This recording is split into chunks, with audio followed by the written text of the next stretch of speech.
Our first reader is Anahita Jamali Rad, a text-forward artist born in Iran and currently based in Chohage on the traditional territory of the Kanyoke Haga. Informed by anti-imperialist materialist theory, Jamali Rad has exhibited and performed across Canada, the United States, as well as the United Kingdom and Turkey. They co-run House Press with David Bradford, and you can find them at anahitajamalirad.com. Their first book was For Love and Autonomy, published by Talon in 2016. Please welcome Anahita Jamali Rad. Hi, I'm going to read from my new book, Still. I'll start from a section called Conditions of System-Wide Crisis.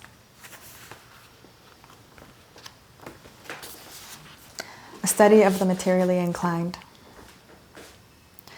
Before the assumption that there is an end, there is boredom, suffering, and generalized pain.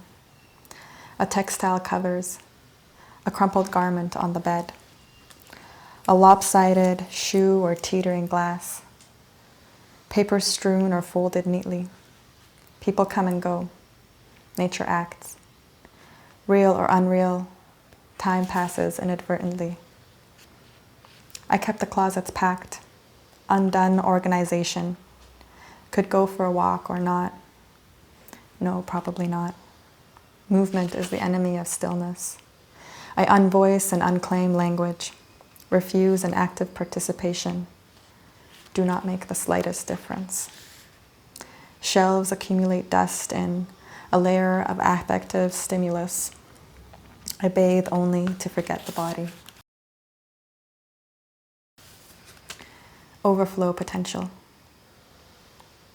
Every system of violence starts with a word, a nightmare, prescribed by a precision strike. Always in a state of war, extraction, circulation, or a part-time revenge of the I that makes you and the you that makes me and somehow leaves no trace. I only write to be unproductive. I only write of governmental neglect and war violence.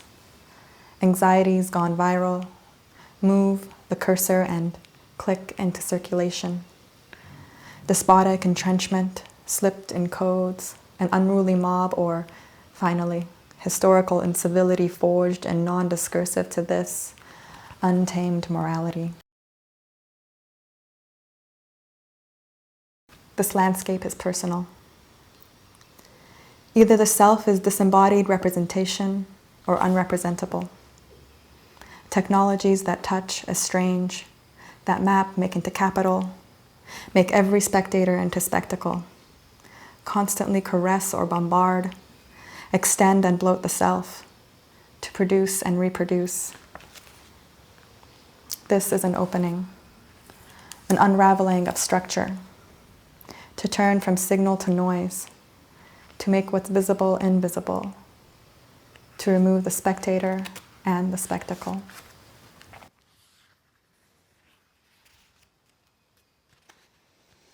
My leaking representation. I cracked the code somehow of how to cease to exist, understood it just long enough to melt away, seep into the floorboards through the cracks in the foundation where the good earth has been hiding. I let the juice of my once flesh rot there, drain to where the good dirt is still hiding, still waiting, to spread my thick and viscous like once flesh over and through the porous dirt. It's quiet there for me. I can be restful there. And let gravity support this lumpy mess, this once identity. I settle in the dirt, waiting with microbes splitting, cells and self-defense, my near inert inching outwards, downwards and upwards on this buoyant ground. My fading and buried is conquered and alienated, bifurcated and altering, left behind every identifying feature, each signifier of my being. I'm left fragile and disposable, with erasures made necessary to disarticulate my willing desertion.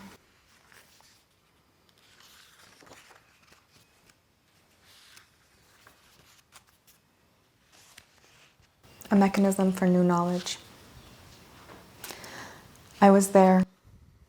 on the other side of circulation, practicing sadness, stillness amid ruin, doing nothing in a wakeful sorrow. My unmoving behavior is a surplus paralysis. They tried to move me, but I was unmoved. I kept it under lock, my true feelings, my implicated dismantling, a sort of meaning-making. Preoccupied with that which is hidden, I let it all pass by. An expert at non-being, I oscillate, burn the object. At the point of becoming, I quiver, fluctuate, tremble, pulsate, flutter. I draw a cypress tree, under which I purport to dream, not figment or movement, not speaking words or reaching a textual untelling. I draw a cypress tree, under which I purport an inexistent consciousness, an unknowing indecipherability, a cunning contention that is well-prepared barbarism. Perpetual and devastating, toward or away from the vocal, illegible or illegal, these compressed mechanisms of imprint dispossess of identity and forget difference, and even madness of past and place, undoing the knots that hold, to trace future recollection, risking, daring, extant dimensions, and still, stripped of experience, would never presume to experience.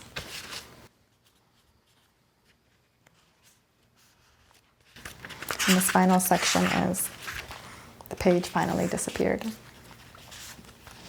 A final empty-handedness. Memory formed, unformed, degenerates to generate, historically lived, inflated ideologies, ritualistic formations, dispossessing both the ancestor and the descendant. My aversion enabled it to speak, to recontextualize my object, to recontextualize I structure my desire for desire through movements forged of former worlds. Moving without words, moving without hands, moving without. My inactive disposition, my unyielding incoherence forms a means to, yet still, structured by my desire to emulate the commodity, automate non-knowledge formed but never acted. My aversion to be subject still forms this congested subjectivity, still this mimetic non-compliancy, still dismantling uncertainty. This eruptive tautological desire for non-being's silencing of language requires a further frenzy, an empty volatility, of movements forged of other worlds, of movements forged of future worlds. A distorted and deep paralysis. We looked elsewhere, silently becoming, recur or fracturing, still displacing this exhausted disaster, saturating our perception of unending calamity. These cacographic and dodic procedures distort multiplicity, this voiceless, vertiginous insomnia, shaken by my unsaid, refusing performativity by rival movement, of this shapeless transfiguration of experience, of this untold desire, or an imprisoned abandon, still expecting recollection, an eternally wrenched motion, an unbound wandering that is conflated, mangled, extractive, defies continuity, exhausted of the words I make of myself in this map of absent space. Once suffocating, my depleted becoming, my left behind identity that still defines, in that it is still encountered an inscription.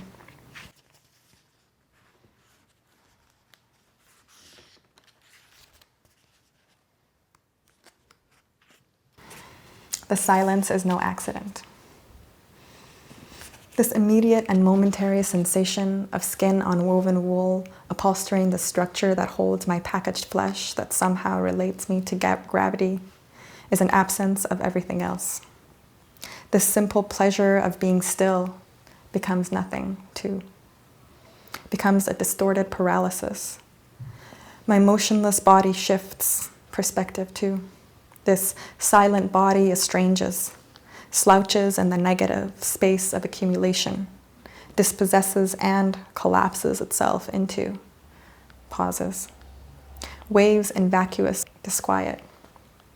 The sanguine play-acting of being in the world is a disillusioned giving into. What massacre still awaits. This bloodied sentence is not even a sentence. To write, I want the body to disappear and then forget about it.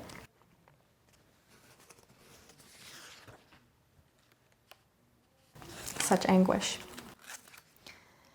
Even now I can taste it, my future sad self in lost action, failed relation, weathered history. Kept for future study, a remnant of geology. Failed movement, stayed close to the ground, kept the dirt in my fingernails, learned nothing. Abandoned my desires until there was nothing left of them. Felt no regret and had nothing to show for it. In any historical moment, an opening in the present is only imagined, half forgotten.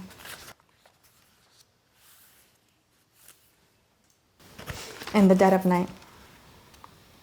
Say I disappeared. I died, buried whole or in pieces, who cares? I ceased to exist. It's over, done with. I put an end to the solipsistic individuality that exists only in a capitalist nightmare, exists only in abstractions of the subject, exists only when equivalencies are made between the time it takes to make a thing and how much someone will pay for it. Or when nourishment sold to one body is valued at the life of another, and when some bodies stand up to it, driven by the so-called death wish of no future for some future and lose their bodies, no one even notices. Say, burn the streets, the roads, the sidewalks, break the bank, really break it. Say I disappeared, I fucking died, who cares? I was only there to fill the coffers of the rich anyway. Kill the I, rewrite history, burn all flags, burn all bridges, burn personalized programs, facial recognition software, free delivery, and invent a new language, invent new souls. And I'll end with a quote from Mao. Life is therefore also a contradiction, which is present in things and processes themselves, and which constantly originates and resolves itself. And as soon as the contradiction ceases, life too comes to an end, and death steps in. Thank you. Our second reader is longtime Talonite M.A.C. Farrant. She is the author of 16 books. Her three most recent books with Talon are The Great Happiness, The Days, and The World Afloat, winner of the Victoria Book Prize. Currently residing in North Saanich, British Columbia, Farrant has been nominated for many awards, including the Commonwealth Writers' Prize, the Ethel Wilson Fiction Prize, the National Magazine Awards, the Gemini Award, and 2 Jesse Richardson Theatre Awards, among many others. Farrant has taught writing at the University of Victoria, the Victoria School of Writing, the Banff Centre for the Arts, and was the writer-in-residence at Macquarie University in Sydney, Australia. Please welcome the hilarious M.A.C. Farrant. Hello, I'm delighted to be here launching One Good Thing. And I want to thank the folks at Talon who made this book possible. Kevin, Vicky, Charles, Les, and Andrea especially for her extraordinary cover, the design, and the interior drawings. And I especially want to thank Helen Chestnut, gardening column for the Victoria Times columnist, who so graciously and generously allowed me to use her name and her columns as a platform and departure point for each one of these letters to her. There are 64 of them. The book is a hybrid. Really, it's a part gardening book, part essay, memoir, and commentary, and prose poem. I began writing it in the summer of 2019 and finished the first draft in the first month of the pandemic. Like most people, I was and still am dismayed and overwhelmed at times by what's happening in the world. And then I happened upon Helen Chestnut's gardening column in the paper one morning. Something I usually pass by because I never considered myself a gardener. But this column about cucumbers was the first one I really read closely, really had an effect on me. And I'll read a little bit from that first letter to Helen. The piece is called Cucumber, and I'll read from the middle section onward. I've suddenly become beguiled by what you write. You offer so many metaphors with which to frame one's thoughts. You are clearly carrying on a tradition with your column. I believe your father wrote it before you. I hope there'll be a family member to eventually take over from you and follow your example of calm abidance. For some strange reason, your column today about growing a memorable cucumber helped assuage my fears about the state of the world. I read it like a psalm. It calmed me way down. Perhaps it was the optimistic headline, "Seedy connections yield refreshing results," that drew me in, and the focus you applied to producing one good thing, a cucumber. I read the column as if it were a life raft of hope. One good thing. Planting success, you write, comes from saving seeds from season to season. Seeds are a kind of life raft too, aren't they? Promising continuance, promising the future. And isn't that what a gardener is? A futurist who believes passionately in tomorrow? This is what I am thinking. What if we could get the same results from seeding hope as you've achieved from seeding the crystal apple cucumber? What if we could make hope in these times as abundant and refreshing and cooling and prevailing as that cucumber? I will read your columns in future with this question in mind. And the second letter, open trunk. Dear Helen, I'm always trying to keep the area around my trunk open, as you suggest in your column this morning, or to put it another way, to receive with openness whatever comes my way. I appreciate your reminder to do this. Again, your column today strikes me as a metaphor. You say it's not a good idea to have the trunk area so cluttered that fresh air and sunshine can't penetrate to the roots. In fact, that it's crucial to keep the trunk clear. Otherwise, you get pests, disease, and weeping dieback. Yes, weeping dieback. You say that. The image takes my breath away. And it's a relief not to be told to take supplements or breathe deeply or think positively if I want to avoid these things. All I have to do is get down to work, clear the trunk, think about something else. So what I did this morning was take a walk. I did this after breakfast. Everyone had gone home, and with them, the cars, the dogs, the dramas, the dinners. The 3-day holiday was over. I walked out the front door and kept walking for an hour. Initially, the area around my trunk, my body, my state of mind, was difficult to navigate because of all that had occurred during the previous week still adhering to me. Besides the visitors, there had been the bat the cat brought in, which meant involvement of several government departments, vet visits, rabies shots, and medium-level agitation. I persisted with my walk and was rewarded with the space around me opening up. For example, the sky appeared. I actually noticed it. It was a faded blue, yet still hanging over us in spite of the darkening times. I also noticed a smiling woman on a bike, several Robinia freesia trees with their bright yellow leaves, a bifold door placed at the end of the driveway, and a sign that read "Free," and a lot of Queen Anne's lace in the ditches. When I returned home, the house around me was peaceful. The silence I experienced there did not exclude the sound of the birds chirping at the deck feeder or the engine of the blue and white recycling truck out on the street, keeping us virtuous. This letter is called Abracadabra. Dear Helen, your column today, Preparing for the Changing Seasons, focused on attending to troublesome and tiresome parts of the garden, such as broken fences and out-of-control weeds. Troublesome and tiresome are good descriptions of my feelings about today's pull-out supplement, called 55 Plus, that was slid into the home section next to your column.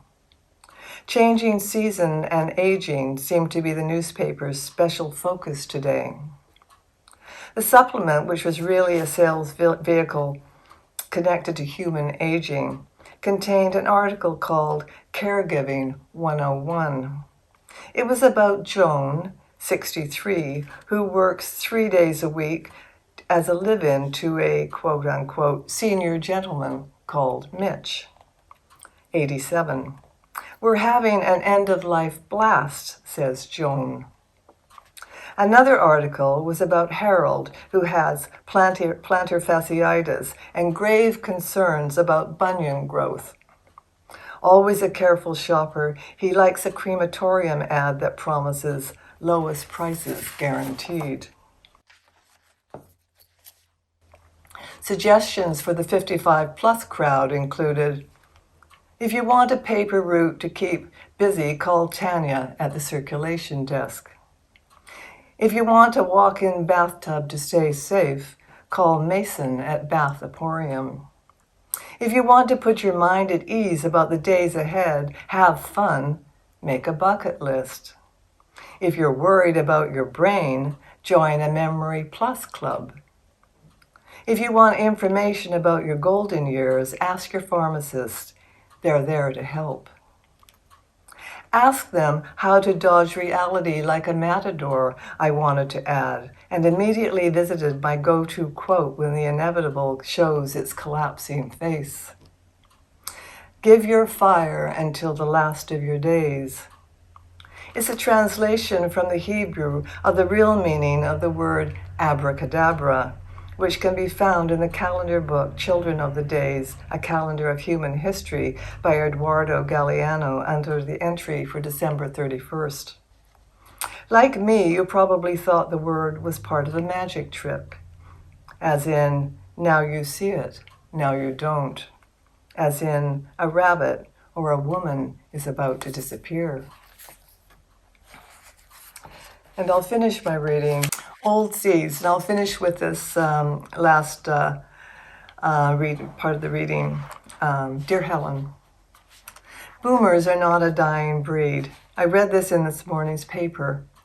Every 8 minutes, another boomer reaches 65. Like a plague of wizened rats cresting a hill, we keep on coming. There doesn't seem to be an end to us. This is the attitude of later generations, even though boomer births cover only the 20 years of post-World War II prosperity, 1945 to 1964.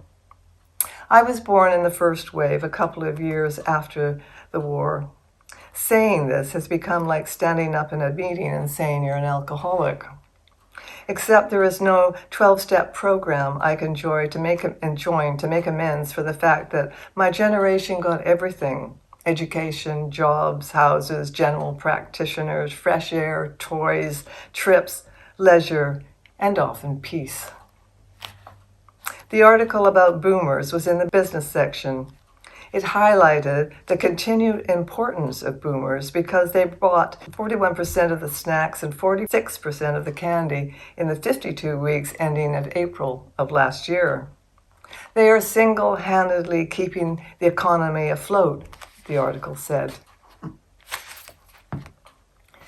Here's a mental image of a boomer sitting in an armchair reading One Flew Over the Cuckoo's Nest by Ken Kesey, while listening to the Stones' Sympathy for the Devil and eating sour cream and green onion potato chips. What a time I'm having keeping the economy afloat. Ooh-hoo-hoo, ooh-hoo-hoo. That's the refrain from Sympathy for the Devil. Not sung very well, I'm afraid. On that note, I once danced with Ken Kesey at a symposium on freedom, which was organized by the University of Victoria on Vancouver Island at an inn. The dancing was nothing, a random thing on a dance floor. I was 23 years old at the time, and Kesey would have been around 35. He was a short, muscular man wearing a white shirt, jeans, and cowboy boots with heels, and had bits of fluffy hair here and there on his balding head. He and the merry pranksters had arrived at the symposium out of nowhere.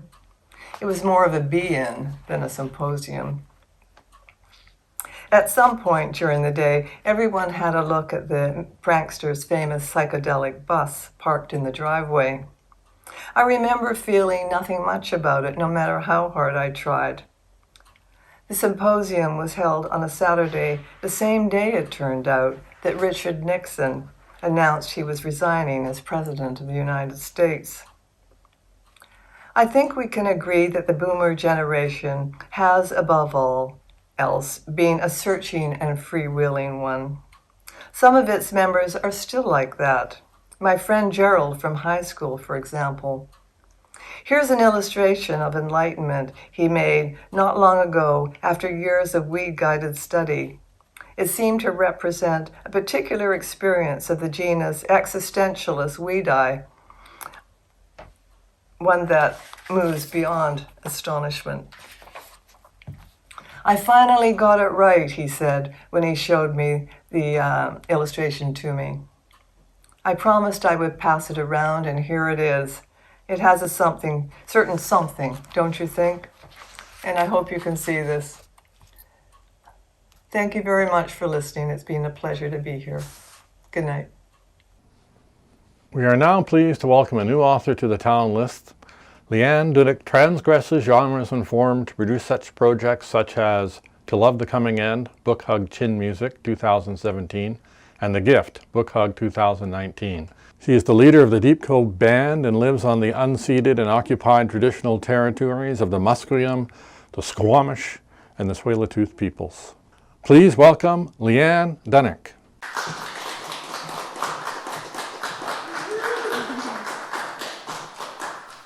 Thank you.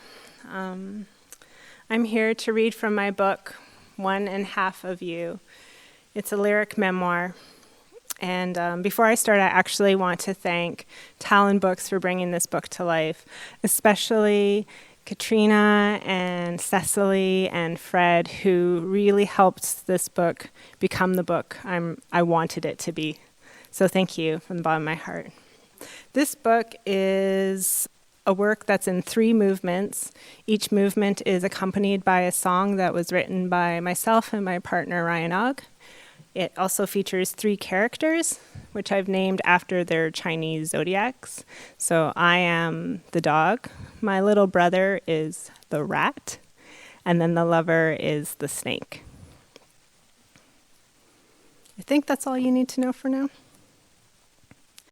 So this first poem I'm going to read is actually a found poem. It's from a Google search I did in May 2020 of Vancouver's Chinatown, and these are the headlines that came.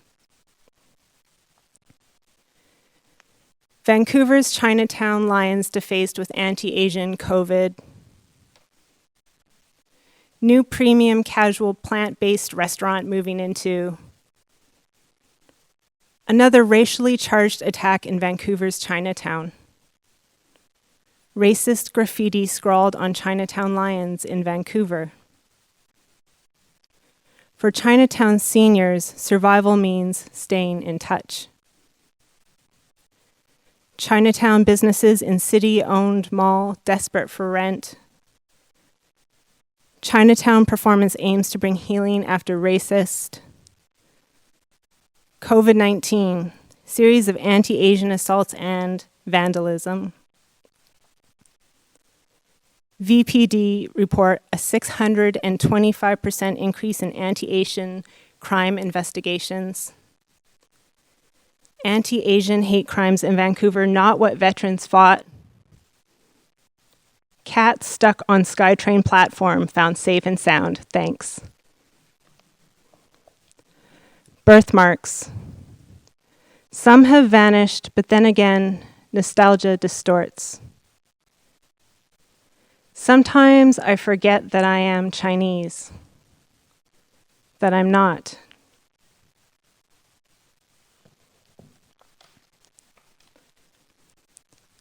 Rat and I played where fresh water flowed into the Saanich Inlet, mixed salinity. Here, life evolved to endure movement between, fresh to salt, wet to dry, warm to cold, land to sea. Rippling in the ocean-bound creek, the largest snake we'd ever seen, it twisted in my grasp until a jaw took hold of my hand. I'm going to read a little bit about my brother. His BMW totaled. Rat called at midnight from the hospital crying, "I don't think I can ever drive again." But here he is a week later, 23 years old, with the shiny red growling car he's wanted ever since I was young. The Ferrari was trailered from California to British Columbia. It's never seen a day of rain in its life. And to keep it that way, Rat buses to work. On sunny days, Rat picks me up in his Ferrari, the engine vibrating the windows of my house. I bend into the low car. He accelerates before my seatbelt is latched, and I shriek, half irritation, half thrill. He stops hard, turns fast. The more upset I get, the more he laughs. On Granville Street, he nearly hits a pedestrian trying to cross. I scold him. He gives me his pouty, "I'm sorry, sister," look, but I'm furious. I fear his belief that he won't live beyond 30. A silent scream. Don't you know how much I love you?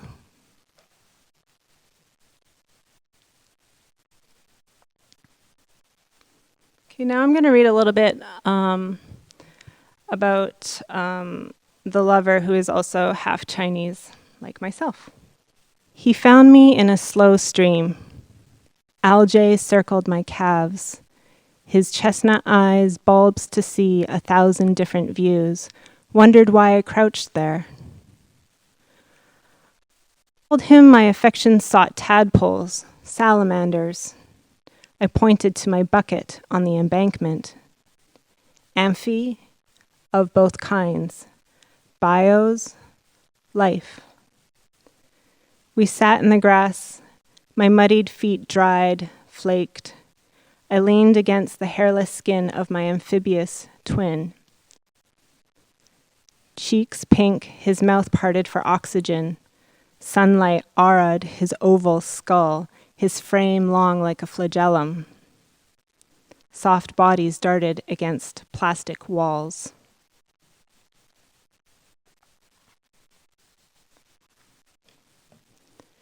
Chinatown, 4x10 room, the gap between books, paper and beeswax, sent captive like insects in resin. Selves we shelve for future reference. Discover intimacy of sleep. Difficult to catalog, love is full of defiant compulsions. Inhale, wear it like rubies.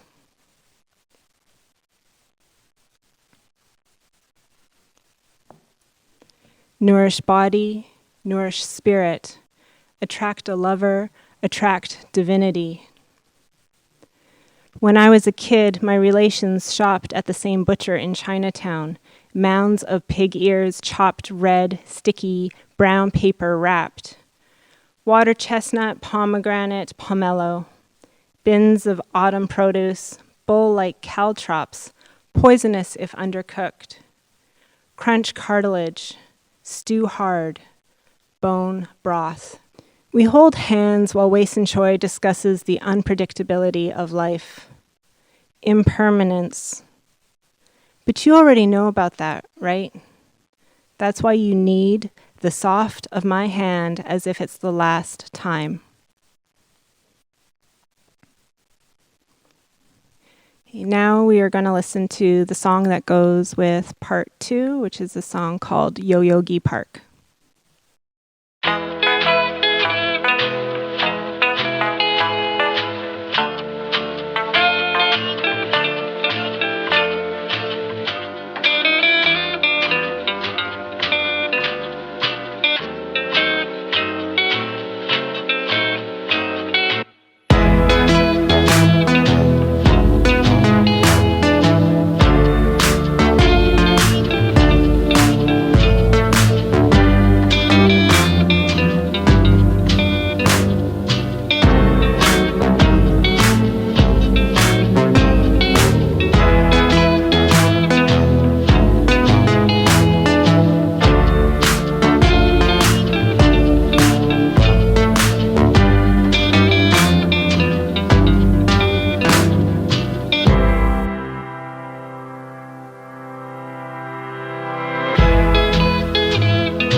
I split us into countries. One thinks, the other lets the heart fester. One with hair reaching like black tentacles, the other with no hair at all. We've broken into lissom parts. Phantom limbs cannot touch bodies. How hard to let go of sameness. Demi, hemi, semi. Language between, we understand. Customs, our own dialect. Letters chosen for the shadows cast. Shapes, ways that can be misheard. Separate, our tongues fade. Our hyphened world.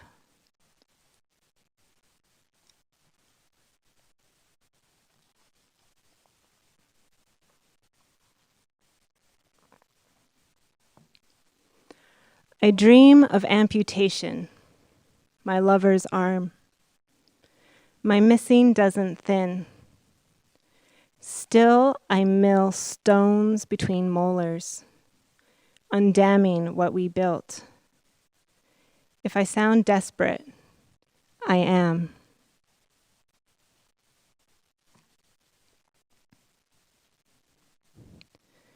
Silt accretes. This is not failing. Anything can be trapped. Sedimentary, layer upon layer. Whole but not perfect, animals will die. Salt and sentiments collect in cracks. Now we are bays. I dream of finding you, and my mouth opens to pour jagged rocks.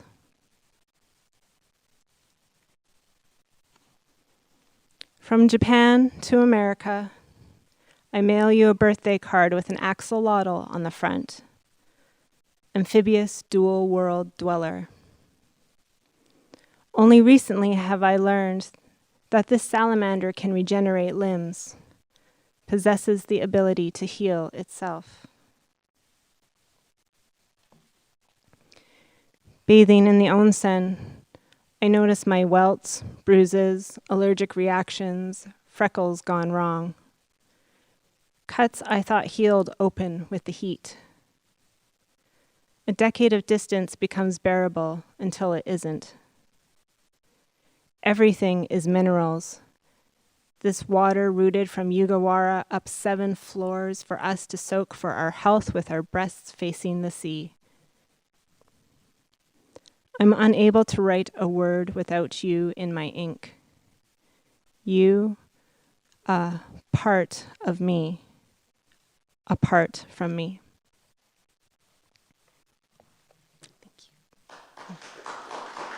It's a great pleasure to introduce Stephen Collis, this remarkably energetic poet critic in our midst. Eden Robinson has called him the most dangerous poet in Canada, probably because he's such an activist, both in language and on the streets. Listen to the titles of 7 of his books since 2005. An Archive, On the Material, The Commons, To the Barricades, Decomp with Jordan Scott, Once in Blockadia, and Dispatches from the Occupation. Now we have his newly released A History of the Theories of Rain. All these signal what he's committed to exploring. On the Material was awarded the 2010 Dorothy Livesey Prize, the BC Book Prize for Poetry. In 2019, he received the Latner Writers' Trust Poetry Prize for his remarkable body of poetic work, with the expectation of more to come. In addition, Steve has written 2 critical studies on the writing of Susan Howe and Phyllis Webb, as well as co-authoring one on that of Robert Duncan. Almost Islands is an active consideration of his friendship with Phyllis Webb and of the act of writing. As he puts it, quote, "We are always among structures we did not create, some visible and some invisible. Finding words for what we refuse to see and what we are on the verge of recognizing is key to his work." Steve Collis.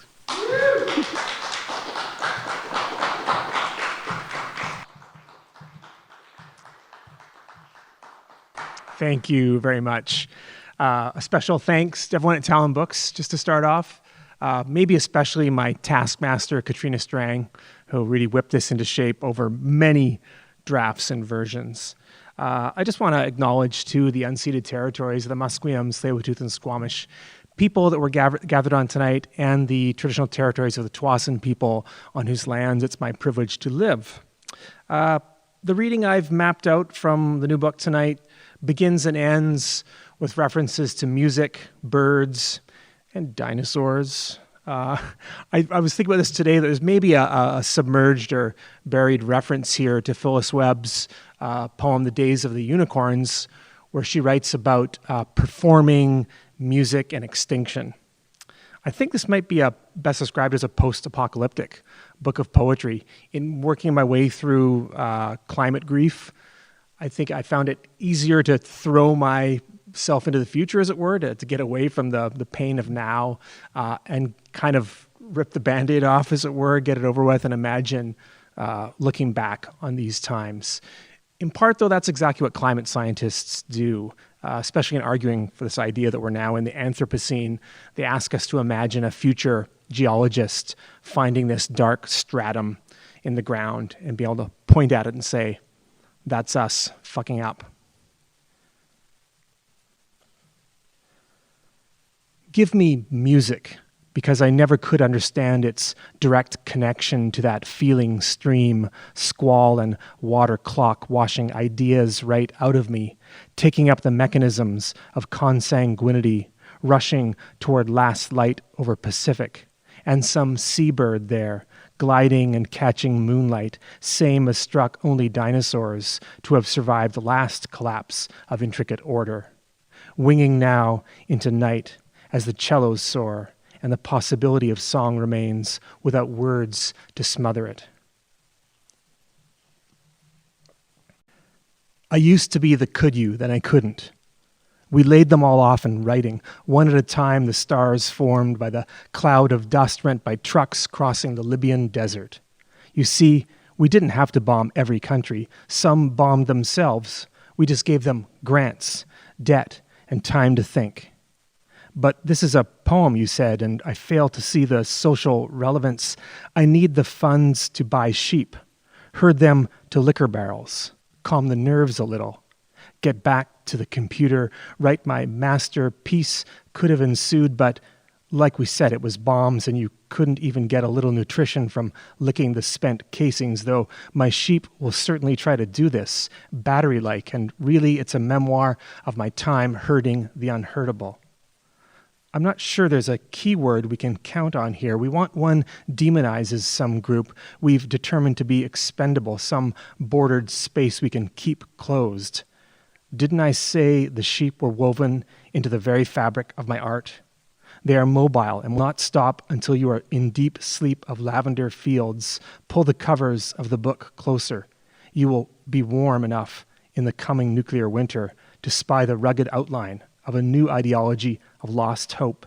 Its lanceolate foliage my sheep have already eaten, which is, of course, my main contribution to society. Weren't this supposed to be a research grant? Told myself this weeping, or maybe was laughing, hard to tell. Leaky night boat to nowhere, catching a good wind. Oh, thanks, friendly weather.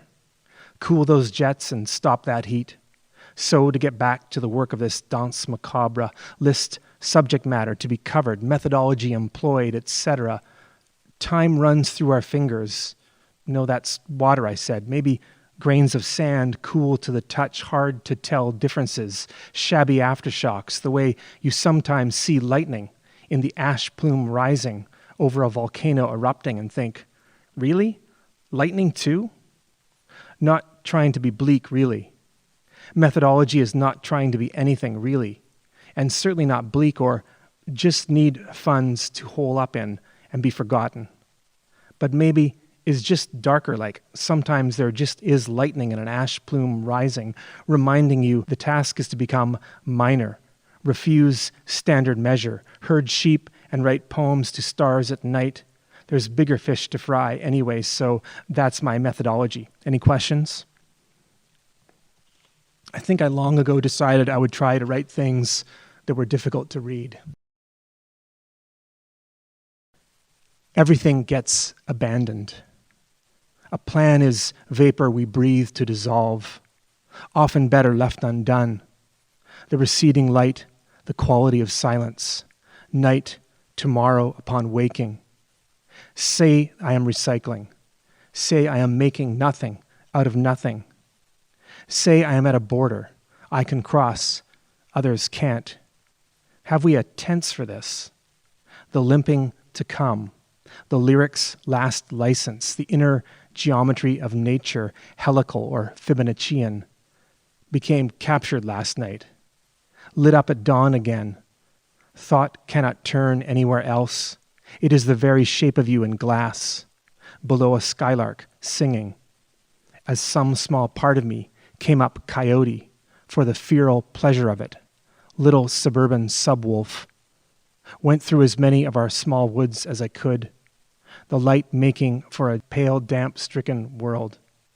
My forgotten body walking across the earth, loosely anarchist in intent, bright band below a low ceiling of deep gray. Stand in the saturated grass, testing the lake with sticks and booted feet.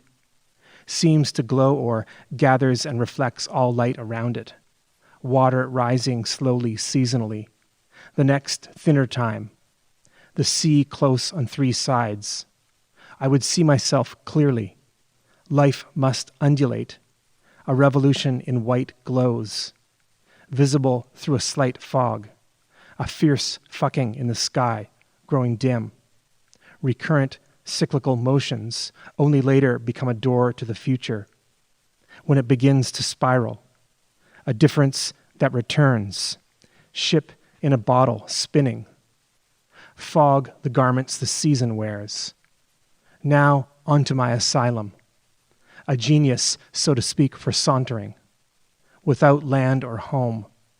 Great gushing wind, more or less clear view of the straits and islands beyond. I imagine concrete falling on me. Kiss yourself, you will see it's true. Do not hold the hands of statues, they have touched nothing for centuries. I put gloves on my grief and go through the mirror. Somewhere among elms, the buds of promise. And you, Eurydice, tufts of grass and weed and vine. Clouds of two tinctures lit above and below. Water and light re-echoing. Better dead than, etc. Heart, Eros, debt, illuminated text, color of Hawthorne's letter. We are as if allowed, alloyed.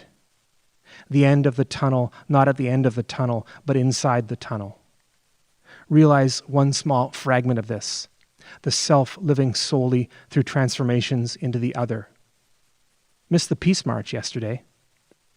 High shreds of cirrus cloud making thin light. Not against the future per se, but with hedge or paling, looms and Luddites, Chiapas too, sans papier. Comes down to what things the world is comprised of. Do they have edges, openings? Filled with images of futile resistance. Think the wind as it rends gray from gray. Look back at my teacup trembling.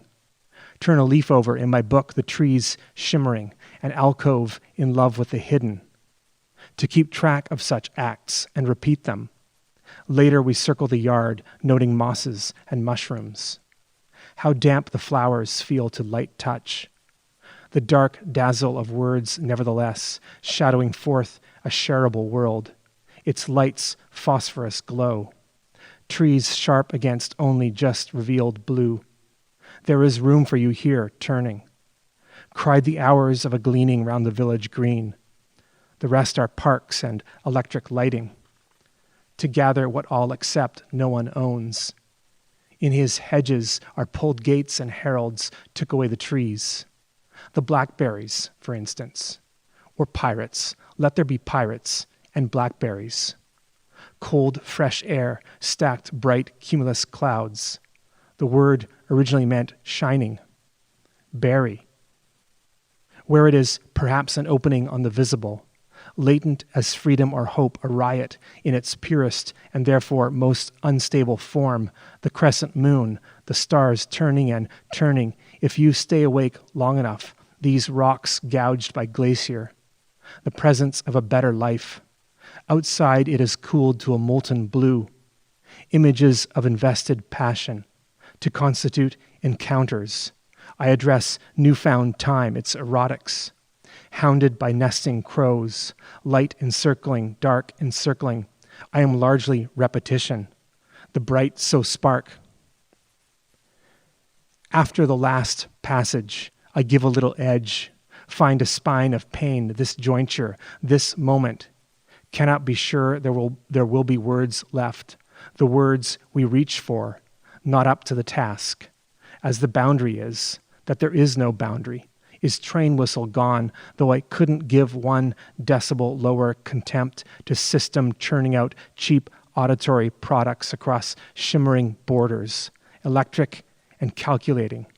Take this spanking new troubadours of only economic freedom, only love of new sheen product, love the politics of hopeless causes, resonant at the event horizon, the sea composing lighthouses of unsettling wind and cove, and the trains outside time, rumbling riots, cop barricades and clothes liberated from broken glass stores or prisons, sky physically abolishing the earth in mute weathers, only a minute away from serious cooling.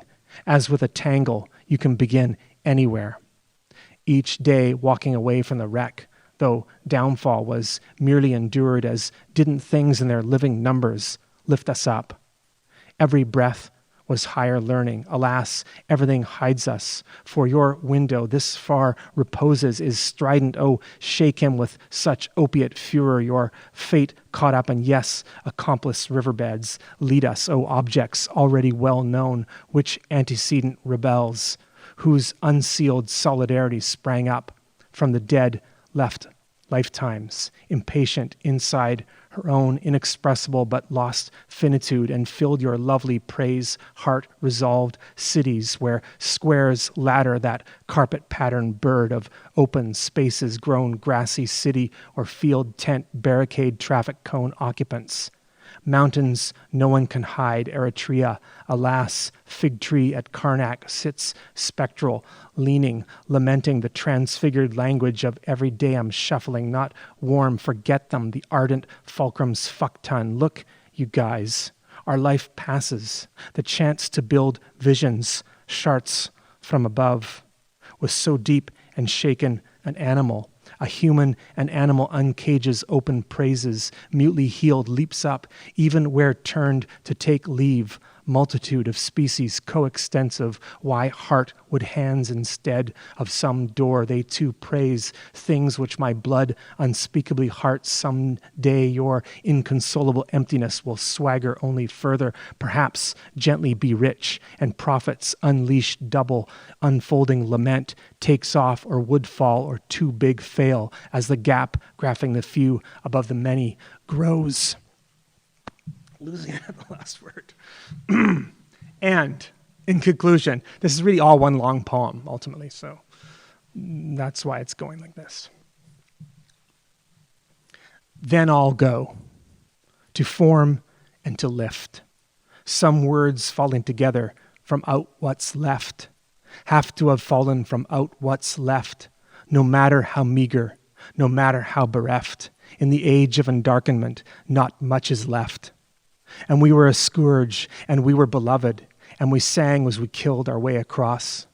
Remember the seasons? Remember the beach? I stood up to go with the mountains. Who knew the mountains would leave here too? I think swifts don't need to land on tiny feet to hear the opening notes of a new symphony soaring. Then the seas joined in, pulses and seabirds too. All birds were once seabirds, though we don't know if dinosaurs sang songs too. Thank you. It is my great pleasure and honor to introduce Daphne Marlatt. Daphne's work has, for many years, been an example of how writing might unfold, the possibilities of writing here on this coast. From early site-specific work like the Vancouver poems and Steveston, through her brilliant experimental novels and prose poetry, to her more recent lyrical explorations of subjectivity and consciousness. She's constantly pushing the boundaries of what's possible within a genre and how the walls between genres can be broken down.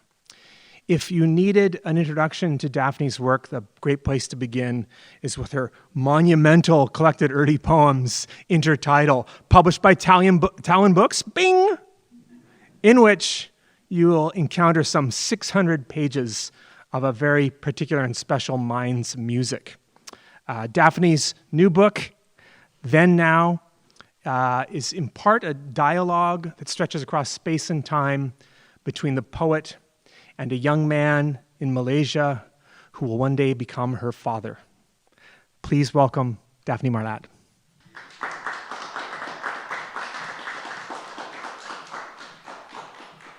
Thank you.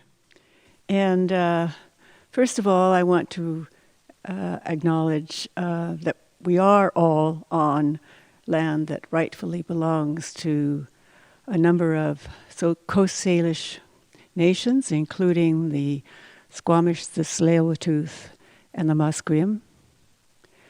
And I thank them for the privilege of being here, living here, writing here.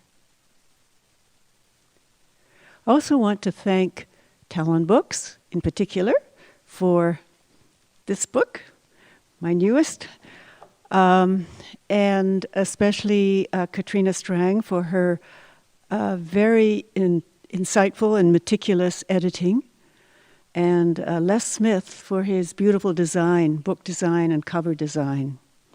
And I want to thank Kevin and Spencer Williams and Vicki Williams too, for continuing to cultivate, encourage a community of poets in this city and across Canada. Let me tell you a little bit about this book. In 1933, at the age of 27, my father sailed from England to the island of Penang in what was then the British Straits Settlements. He'd been hired in London to work for a firm in Georgetown that held the accounts of a number of rubber estates and tin mines on the Malayan mainland, as well as several hotels on the island of Penang. I inherited some 100 letters he wrote back to his mother in England during his pre-war years there. Each work contract lasted 4 years. And until he left on leave, due to him in his second contract, he was there. And that leave began in the summer of 1941, only a few months before Penang was bombed and occupied by Japanese forces. Then Now has 2 sections. The first is composed of excerpts from his letters, interspersed with poems in response to those letters from my own Here Now. The second section is a series of poems drawn in part from my childhood memories of the 5 post-war years that we spent there as a family, and also from recent visits and not so recent visits back. I'll start with a poem introduction to a very small part of the long history of the Malay West Coast, in particular the Malacca Strait and Pulau Penang. Entrance to what early Portuguese spice traders knew as Pulau Penang, north of Malacca Strait's monsoon shelter trade route, Moluccas to Madras, or Pulau Kasatu, first island to the sea Sakai, or Isle of Areca, betel nut palm, under the mainland's Kedah Sultanate. Trade rivalries meant its Tanjong Penaga stand of coastal laurel trees met Sir Francis Light's costly gold coin cannon shot, luring underpaid Indian sepoys and lascars to cut dense hardwood, clear rainforest jungle growth for Fort Cornwallis, that British East India Company outpost, then Prince of Wales Island, a town rapidly growing, Hokkien, Malay, Tamil, Euro, entrepot, trade rival Malaccas, but Georgetown's shallow harbor, hosting high-prowed junks, triple-masted Indiamen sail, wind sail as sampans unloaded to gouts, coolie labor hauled up merchant wares for go-downs and finance houses west to east, east to west. Now Malaysian Pulau Penang's long-gone betel nut stands ghost under so-called Silicon Valley of the East's Internet of Things. Yes, things.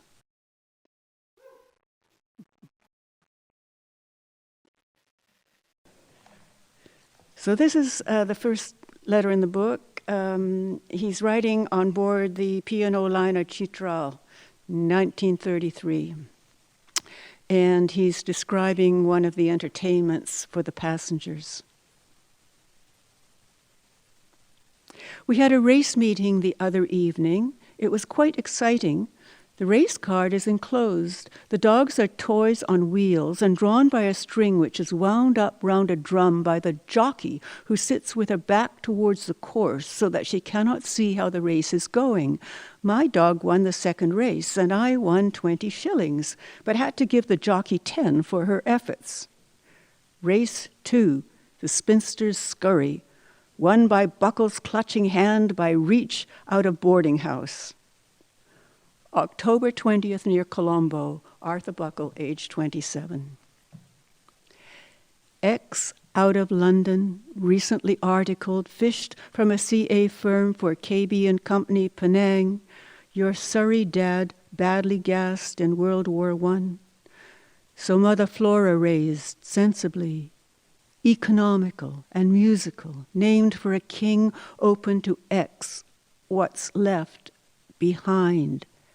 Experiri, try to stand in the bows at night time, make it fit in. Watch the sparkling lights in the sea as it gets churned up by the ship. With a joke, not a joke, experience, just cliché. They say that on some nights at Penang it is so pronounced that the movement of fish is sufficient to stir it up. Those colonial echelons, hard-boiled, and you, bound for the new, a try so sure, unsure.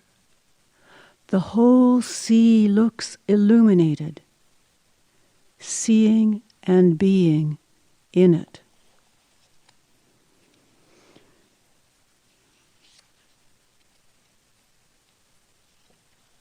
Songhai stream. In Songhai Bakap lived the Key family, and last weekend was the anniversary of the death of the founder of the family out here. In consequence, they had a celebration to unveil a memorial tablet in the ancestral hall. It lasted 3 days, and 700 guests were invited. I went with Noble's brother and was disappointed to find that, owing to the number of Europeans there, we had a special table where European food was served. July 7th, 1934. Shark's fin soup you wanted to taste. That evolutionary survivor, pre-dinosaur, the whole fish. Young men kill for a fin, for survival cash. Survival of the fittest? We found that their home was somewhat in the style obtaining in northern China. It was enclosed in walls. Inside was a big courtyard round which were built terraced houses. There was a central hall where the eldest member of the family lives, and there we were introduced to the brothers, sons, grandsons, etc. It appears that the whole family lives in this block of buildings. When one of the men folk marries, he is allotted one of the terraced houses, and this is his home. Although there was a big crowd assembled, they were all men.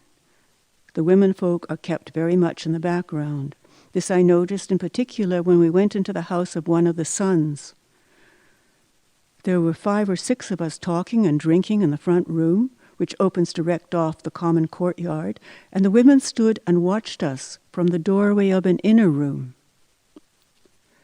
Outside the central hall, a stage had been built and a Chinese wayang or play was being performed. It lasts for 3 days and is performed for about 6 hours each day. How's that for G.B. Shaw? Needless to say, the whiskey flowed too freely, and I left with a bad headache. Not to drink continuously is considered unfriendly. Taste against taste, socio-cultural tradition and slow evolution, slower still exported. Straight settlements then, simply history now. Penang TripAdvisor shows 2007 photo of reception hall. Dato Ki Pek Chun Deto, honorific, presenting her family's intricate carved niche, a row of ancestral tablets, one of which you saw some 80 years ago. While these late days in Sungai Bakap, Airbnb presents some studio room for rent. Snoopy Dog, a snooze in black and white on a goodnight wall. Zzz stream from its mouth, as if no harm, none of human making, could come.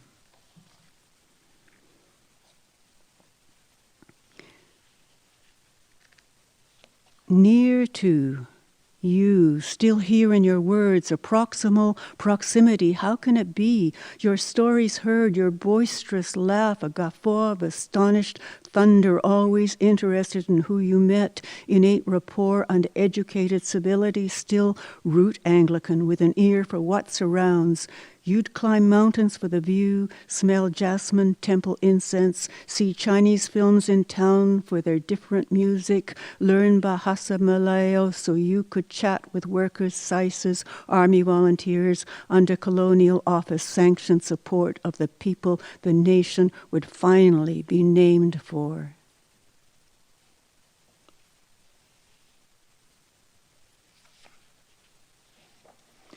A more serious turn. This begins with a quote from the Penang Gazette and Straits Chronicle, Wednesday, July 6, 1938.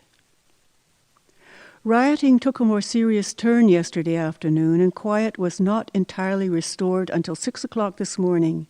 In addition to demonstrations against shops allegedly dealing in Japanese goods, gang fights broke out, and a series of incidents took place.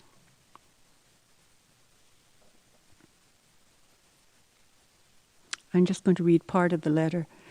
By daybreak, we were on guard at the Central Police Station, feeling very hungry and tired. I should explain that he became an army volunteer, and the volunteers were called in sometimes when the police couldn't handle everything and needed a break, and that's what happened in this case. By daybreak, we were on guard at the Central Police Station, feeling very hungry and tired. I didn't have time to lay my hands on anything to eat, but I was grateful for the coffee. The next 5 hours we spent patrolling the town in lorries, looking for trouble, but the rioters soon saw the game was up. They gathered in a couple of places, but were spotted by patrols before they could get going, and by midday, everything had quietened down again. Moreover, by then, some of the police had some sleep, so we were relieved of our duties in time to put in an afternoon's work in the office. I don't know when I have ever slept so soundly as I did on Wednesday night. July 10th, 1938. Ripple effects along the long South China Sea news line from December's Japanese massacres at Nanjing, still homeland capital to many, Peranakan. Whose relatives? Who's selling what to survive? Who's in collusion? Who's against what's not yet foreseen? You in one of 3 infantry units of B-Khoi, the main fighting force of Penang volunteers, along with Chinese and Malay units. You uneasy, looking north. Battlemang equipped with 2 6-inch guns for attack by sea, so-called Fortress Penang. Not one anti-aircraft gun, no vision of Mitsubishi bomber capacity. Then I'll read a couple from the second section called Memory Montage. This is the first poem in there. It's the only short line poem in the section.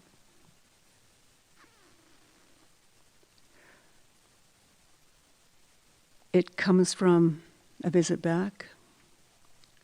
Where in Georgetown? I don't belong here.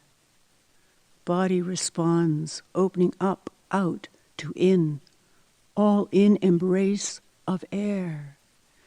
Thick with stir-fry, fruit rot, harbor sludge, incense sticks, smoke, motorcycle, exhaust prevalent now. Heat memory site, come home to root, trace. Here in the else, where, here also from, a fractured complex. Stir, fry.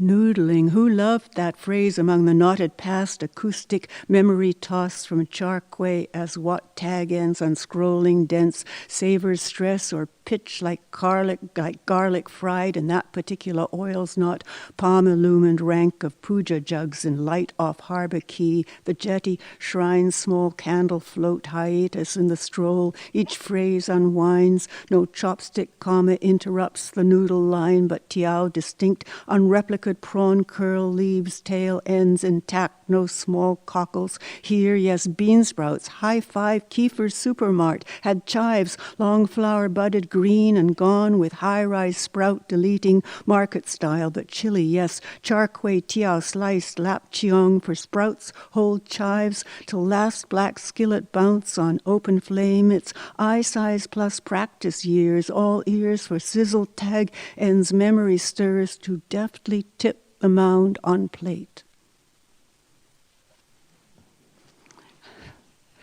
And finally, this is one that I wrote just after my last visit back. I was back home in Vancouver, but I wasn't really home yet. The Astoria is a Hotel Astoria on Hastings Street. L'heure bleue is the photographic name for morning's twilight, when dawn is just about to happen and the light is both dark and faintly lit. L'heure bleue. Below freezing warm red mist off Astoria's all-night sign, cut by house roofs, here one bright back porch, 2 rooms aglow, alley, dark bulk of mountains, apparition snow, half lit. Here, atmospheric scattering of the not yet.